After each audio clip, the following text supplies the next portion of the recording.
Badan Pengawas Pemilu, Bawaslu, Tanah Toraja kembali menggelar sosialisasi netralitas ASN yang turut menghadirkan TNI dan Polri di Kantor Dinas Perpustakaan dan Arsip Tanah Toraja, Makale, Senin, 30 September 2024, siang. Dalam acara ini, Sekda Tanah Toraja, Rudi Andi Lolo, memimpin langsung pembacaan ikrar netralitas ASN Tanah Toraja pada Pilkada 2024. Rudi dalam sambutannya menyampaikan bahwa ASN memegang informasi penting dalam birokrasi Pemkab Tanah Toraja, sehingga penting menjaga netralitas apalagi mereka masih memiliki hak memilih, berbeda dengan TNI dan Polri. Ketika mereka, ASN, berbicara dan sampai menyampaikan ke bawah, itu dimaknai sebagai suatu berita yang benar dan valid. Oleh karena itu, teman-teman ASN di Kabupaten Tanah Toraja saya mohon untuk menjaga diri, mawas diri, untuk tidak terlibat aktif dan yang paling penting tidak ikut-ikutan dalam media sosial, ujar Rudi di hadapan hadirin. Koordinator Divisi Hukum, Pencegahan, Parmas dan Humas Bawaslu Tanah Toraja, Theophilus Lias Limongan, katakan, saat ini wilayah Tanah Toraja masih berada pada zona hijau pilkada. Sehingga menurutnya, penting menjaga kondusivitas apalagi pilkada Tanah Toraja kali ini hanya terdapat 2 paslon. Mereka adalah paslon nomor urut 1, Zadrak Tombegerianto El Paundanan, Zatria, dan paslon nomor urut 2, Victor Datuan Batarajon Diplomasi, Visi. Ini penting karena memang juga harus diketahui di Tanah Toraja hanya ada 2 calon, jadi hitam putih.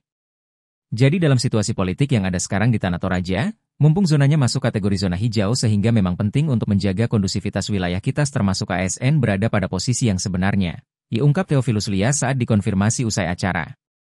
Hal itu kata Theophilus Lias, termasuk tidak melakukan tindakan-tindakan yang dapat dimaknai sebagai sebuah keberpihakan.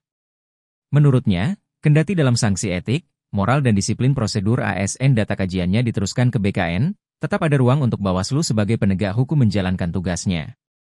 Kalau kemudian ada potensi di situ, di dalamnya ada misalnya para ASN atau pejabat-pejabat negara yang menggunakan program dalam rangka memberikan keuntungan kepada calon-calon itu ada sanksi pidana, IBER-nya.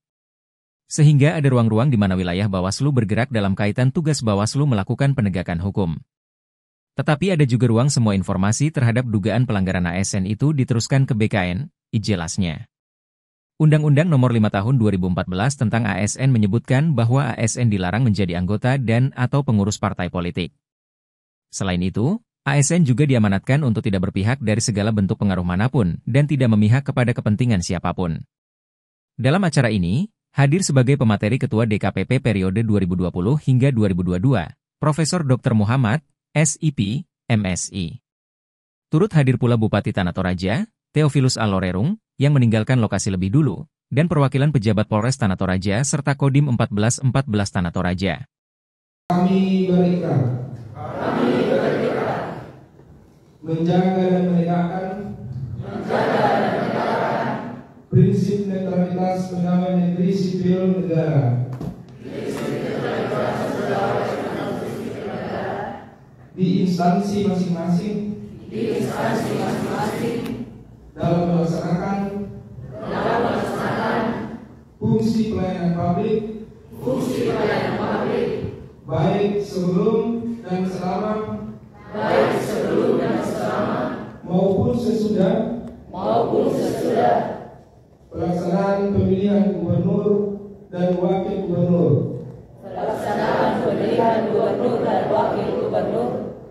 bupati dan wakil bupati tahun 2024. Menghindari konflik kepentingan, tidak melakukan praktik-praktik intimidasi dan ancaman kepada pegawai ASN dan seluruh elemen masyarakat,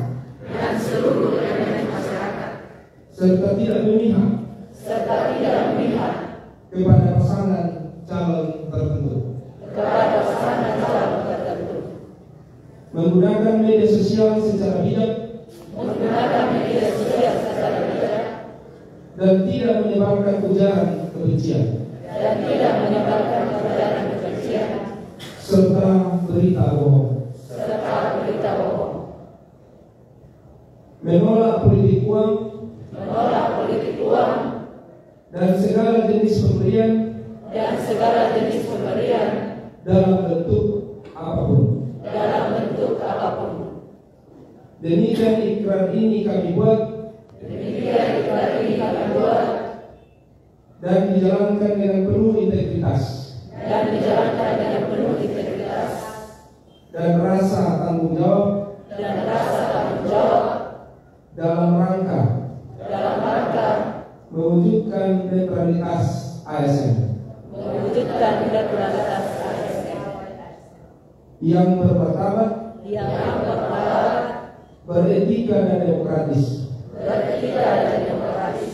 demi terwujudnya persatuan dan kesatuan negara kesatuan Republik Indonesia.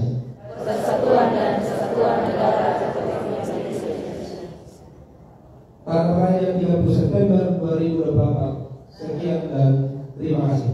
Dilanjutkan dengan penandaan. Download Tribun X sekarang, menghadirkan lokal menjadi Indonesia.